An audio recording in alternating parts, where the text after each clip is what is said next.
and to some people, good evening. Welcome to the Dojo Live show. Today is Tuesday, October 19th, 2021. I'm Tulio Sirgusa, broadcasting from Southern California. Joining me today are Kim Lantis in Hermosillo, Mexico, and Carlos Ponce in Cuernavaca, Mexico.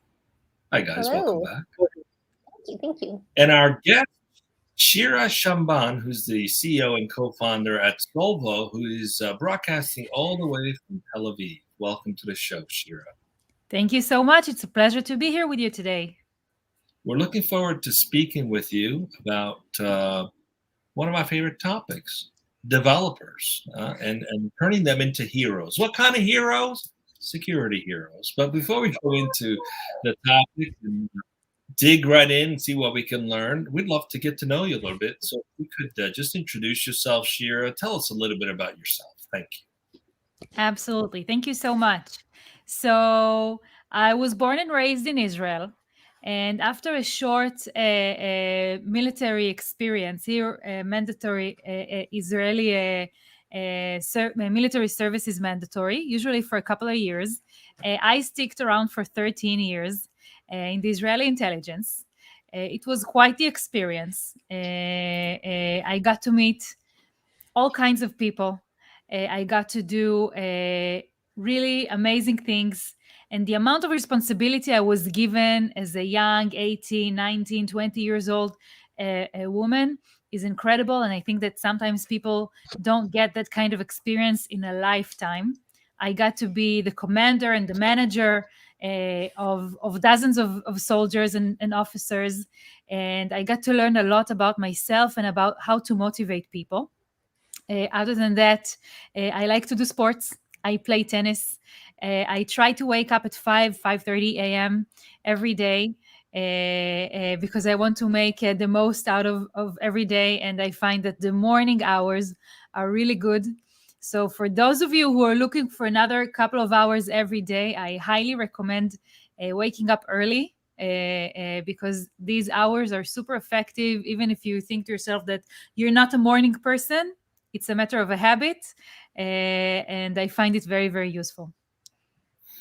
Well, thanks for the introduction.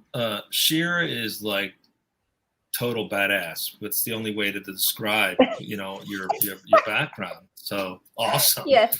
Now, tell us a little bit about Solvo. What's Solvo all about? Absolutely. So about a year and a half ago, a little more actually, I founded Solvo with my partner in crime, David. David and I both worked for another cloud security company that got acquired.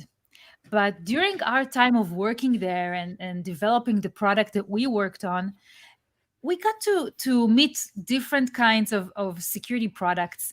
And one of the things both of us found really not unusual, because it was super usual, was the fact that most of them are focused on telling you what you're doing wrong or finding security issues and problems and malicious activities and anomalies. But then the security practitioner looks on the screen, the SOC analyst looks at the screen, and all they see is dozens and dozens of alerts that needs to be fixed, that needs to be addressed. And all they really feel is, oh my God, I need a break. I need a cigarette. I need a cup of coffee. This is a nightmare. So they actually feel more frustrated by using your product. And we thought to ourselves, I imagine that there's also this like ostrich with the head in the sand kind of thing. Yes. I'm like, well, nothing's happened yet, so I guess I can ignore this. Let's snooze this for the next person who comes. And we thought to ourselves that today we have enough technical knowledge to actually help the users and make them feel more relieved. Now, our focus was cloud security because this is our background and this is what we know how to do. So we developed a platform that instead of telling you what you're doing wrong and here's a list of issues you need to fix, is actually a part of the development and integration process, and just telling you, listen, dude, we know that you don't really know how to do this. Let us give you the most accurate recommendation as to how to get the most secured cloud infrastructure for your cloud application. So the users don't have to bother themselves with, how do I prevent access to this highly sensitive data or that crown jewels? They know that what they really have to focus on is their business and their code. And Solvo is there to make sure that everything is running on the most secured and least privileged cloud infrastructure possible. So in a way, we're a centralized platform to automatically manage security permissions and access in the cloud. Very nice. All right, let's see what we can unpack today, and let's go right into the topic and the subject of today's show. Carlos, please kick it off. Thank you. Thank you, Tulio. So, in case you're wondering how security products can be force multipliers that help us to deliver faster to production, well, stick around because this is exactly what we're going to be talking about today with our guest. So today's topic, as chosen by Shira, is turning software developers into security heroes. Okay, so the first question that I have for you, Shira, why did you choose this particular topic for today's conversation, and why did you feel it was relevant for today's day and age? Thank you. Sure. Well, we often hear this phrase that security is everyone's job when talking about software development now.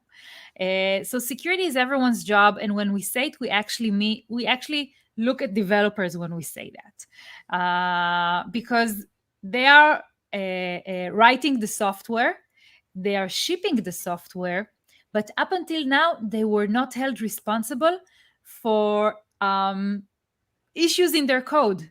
If they wrote it and it has some vulnerabilities in it, be it a 0 day or be it a day one kind of vulnerability, they're not held accountable for it. They assume that there are security engineers somewhere along the pipe that will help them fix that. And maybe that was true in the on-prem days where you had the R&D silo, the IT silo, and the security silo.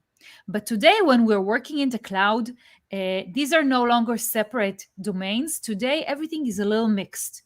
The DevOps engineers have a lot to do with security today, just like the software developers have to do with security because of the code that they're writing, because of the power that they have spinning up and down cloud assets.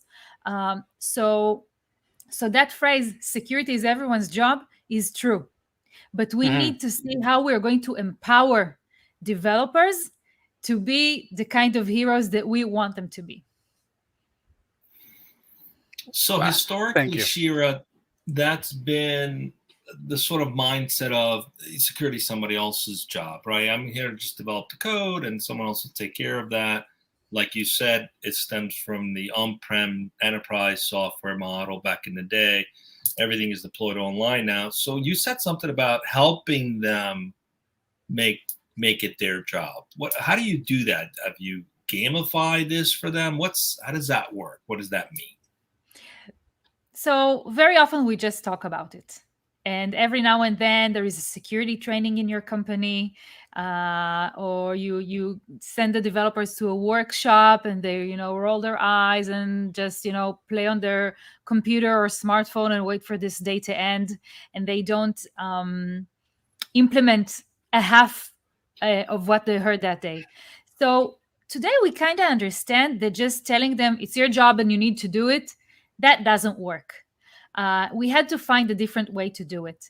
And honestly, I think that the best way, other than telling them, listen, it's everyone's job, is to equip them with the right tools. And it's not even gamification. Even though the Solvo console, we created it somewhat gamified. We have a lead board of the best developers who needed the least corrections. But other than that, I think that the best thing we can do is to tell them, hey, here is a framework or here is a product that is going to take it off of your plate now, because this is prone to mistakes. By the way, not only by developers, security engineers do mistakes, DevOps engineers do mistakes. So it's not like we're looking for a person to blame. We're just looking for the best tool to help you prevent these kind of mistakes. 80% of them are preventable. Let's keep the 20% of the most sophisticated ones to the security practitioners to really face those deep and difficult issues. So my question is, how exactly is Solvo working? Like, I understand your tool is the tool that tells me the tools that I need. Like, so like, what do? I come in and say, hey, like, this is my stack. This is what I'm accomplishing. This is the type of information I'm dealing with. Is it just like this kind of plug and chug? And then you say, you know what? These are your top 4 areas that should be secured. These are the highest recommendations. Do you put them into communication with providers? Like, how does it work if I'm the developer who's making this my responsibility? So actually, we're not a tool aggregator. We are the tool that creates the security permission, the security policy that you actually need. And this is how it works. You have a pre-production environment. Actually, with our customers, I heard every number between 0 and 9, 0 being the company that deploys directly to production, and 9 being a company that has 9 different pre-production environments before your code makes it to production. So assuming you have more than 0 environments in the pre-production, what we do is view the actions that are being taken, that your application is executing in that environment. Meaning you had a Lambda function reading an item out of a database. You had an EC2 trying to make an action on an S3 bucket. You have dozens and dozens of API calls every second. And Solvo sees all of these. We are not a gateway for your actions. We assume that if your code tried to execute an action, it's probably because it needed to. And by doing that, we understand the behavior and the context of the application. And at that point, it takes us between a few minutes to a few hours to understand what your application is doing. Your application is a bank application that writes the statement and deducts the fund that you spent, for example. So we understand what your application is doing. We understand that your Lambda function needed access to read an item out of a DynamoDB. So we just craft the security policy that gives access to a specific Lambda function into an S3 bucket, a specific S3 bucket, only for the read action. And the reason that we do that is because the common practice today of developers is giving the full access, the admin permissions. So theoretically, a Lambda function could access all the S3 buckets in the account because you just granted it with full access. It only needs to read an item, but now we have allowed it to write and delete. And this means that if an external, a malicious actor gets a hold of this Lambda function, they can corrupt the S3 bucket with all the data inside. They can run some ransomware in your AWS account, and all because you have allowed one Lambda function full access or admin privileges. So by understanding the context of the application, we craft the necessary security permissions for every component in your cloud environment, meaning it is only allowed to do the necessary actions. Shira, Nice. we're discussing turning software developers into heroes, right? So to that end, what would you tell to developers who feel that that they have a love-hate relationship with security, between development and security? There is always the tension between the security organization and the R&D organization. There was a CISO I talked to, and he told me that his security team needs to audit AWS accounts in his organization. So whenever they have to run that audit, the R&D team refuses to give credentials to the account to the security team. They are only willing to share screen with them over Zoom. And then the security team has to go and ask, oh, show me this, show me that, click here, click there, because this really weird and unhealthy relationship between security and R&D. If the R&D team is always afraid to see an email or a new message from the security team actually feels really intimidated, and they are afraid that the R&D team is not going to cooperate with them and help them and work with them to improve the security posture of the organization. So this is a pretty complicated relationship. Now, what we actually want to achieve, it's not only Solvo. This is really an approach with every security preaching organization. I'm also a co-chair of OWASP Israel. OWASP is an organization that helps web application developers to implement better security workflows. And what we really see is always this tension and the difficulty to create a healthy work culture. So what I think is the best thing to do to reduce that tension is to have a much more open relationship where the security team understands the mindset of the developers who are actually afraid of more work and more people yelling at them that they're not delivering what they were asked to, and for the security team to understand the mindset of the developers, and the other way around, for the developers to understand that the CISO has to report the board about vulnerabilities and about the bug bounties that were found, and that everyone is just trying to do the best job they can to make sure that our organization is up and running and working, and that our crown jewels are well protected.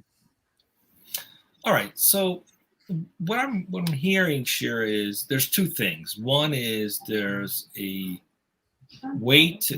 change needed in the perception or the relationship between developers and security to work from the same side of the table as the same team interested in the same thing, right? So, and we can understand it, right? Someone who gives full admin access to an application, it's just an easier thing to do, and then deal with the security later. At least that's the mindset, right? But that doesn't always work out, because sometimes you forget and you don't deal with it later, and now you've got an exposure problem. So would you think that it's important to build into, let's say it's an agile shop, into the stories and the sprint development, the security requirements, so that, and how does Solvo come into play from the beginning? Like when you're planning the actual build out, let's say it's a 2-week sprint, and you're building out functionality for access levels, etc. Is it important to define that with the security team and then use the application to automatically generate this? Is that the best way this would work? So first of all, I would like to share a little practice that we have here in Solvo. I think that setting an example is the best way to show your developers what you expect them. And it happened even to me as the CEO of the company to discuss a feature with the developers working on it. And while discussing it, I tried to help them think about how could this theoretically be exploited? How could someone who gets a hold of this little piece of data could cause damage to our customers? And by asking these questions, I try to help them to understand that I expect them, while designing this next feature, to ask themselves these questions and to make sure that the solution that they come up with is respectful to the most basic standards of security, of encryption, of protecting data. And I think that, by setting an example, this is exactly what they need. Excuse me. In order to be better developers, in order to develop better features. Excellent. Great. So, Shira, I'd like to make a little parenthesis here and focus on the viewers. We have viewers out there who might be, many of our viewers are software developers who could be watching and might want to come work for you at some point. So what would you tell them as it pertains to Solvo as a great company to work for? What would you feel that defines the company in a way that would entice the greatest of the greatest out there who come and work for you and apply for a job? I think that the most important thing is to think outside of the box. When we interview new developers, we're not looking for a specific coding language. In the interview, they can write code in Bash if they want to, as long as they show us they can take an idea, break it into little steps, and write code that solves some kind of problem. So it's not about being the best Python developer. It's about thinking outside of the box, trying to think about the edge cases and about how can you build the most effective solution. That's one thing. Another thing that we put a lot of attention to while looking for talents is the kind of person that you are. For us, it was very important from day one to create a very healthy organization. We started, building it, David and myself, thinking about the time when it's going to be 200 engineers one day. We wanted to make sure that the culture that we're building is the kind of culture that enables people to ask questions. We always say that there isn't such a thing as a stupid question, right? There is also, you shouldn't be shy to ask something. Of course, I expect you to Google it maybe and look at the first two results before you come and ask. But generally, yeah, you can ask the most basic question if you're looking for an answer. And I expect every developer, from the most senior one to the newest one who only joined yesterday, to be patient and respectful for your colleagues and answer and help them. Because by stopping whatever task that you're doing and helping your friend who is sitting next to you, you're helping the company. And if you can't see that, if you're only thinking about your personal achievement, here there is no such thing as a personal achievement. Every milestone that we make it as a company. It's no more mine than the newest developer that we have on the team or the newest HR recruiter. This is a team effort, and we're looking for team players. I think that knowledge is something that you acquire along the way, and you can always gain more knowledge. But being a good person, well, this is something I expect you to come from home with. There you have it. Okay. Completely. Thank you, Shira. I appreciate it. So, Kim, I know you have a question. Please go. Yeah. So I can see, or I get the sense that I'm seeing a lot of your personal background, your experience in the military as a leader, the absolute necessity to trust, to question things, to investigate, really overflowing into how you've founded and created Solvo to be. So my question for you is, what exactly are those top questions that you're either asking yourself or asking your teammates? Like, what are the questions that you ask? I ask why a lot. It's really important because otherwise it can get you so confused and miss the tracks. We get to speak to even before we started, Solvo as it is today. David and I went and spoke with different security practitioners from different organizations and asked them about the problems that they're having today, the challenges that they have. And, they each tell you about their challenge. And you're not always sure if this is a problem that more organizations share, or maybe this is a specific issue that this organization is having today. So by asking them, but why does it bother you? Why is this a problem? Why haven't you solved it yet?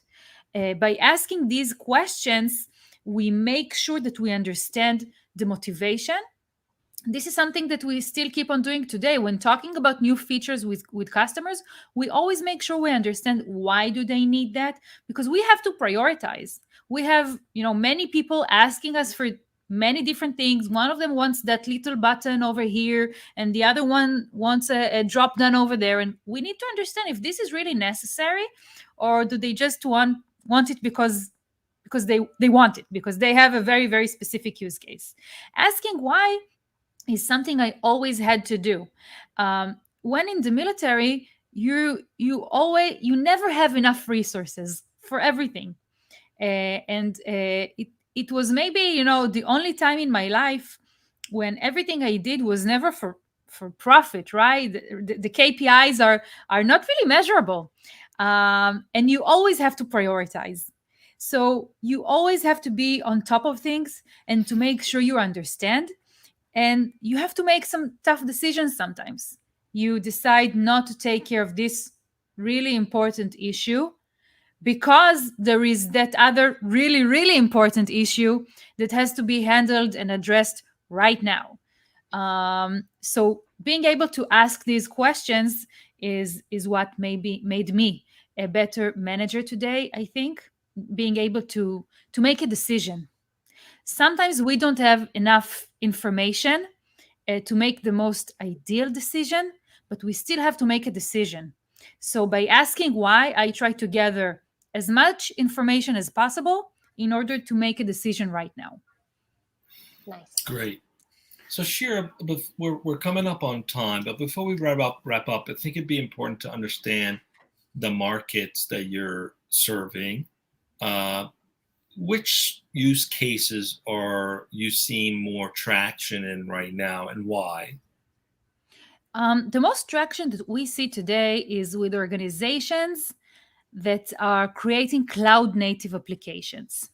We see that either with companies that were established in the last, 5 to 10 years, who were born into the cloud, or with much larger companies that are so big that you have different units, that some are still maintaining the on-prem and some have end-to-end standalone cloud applications.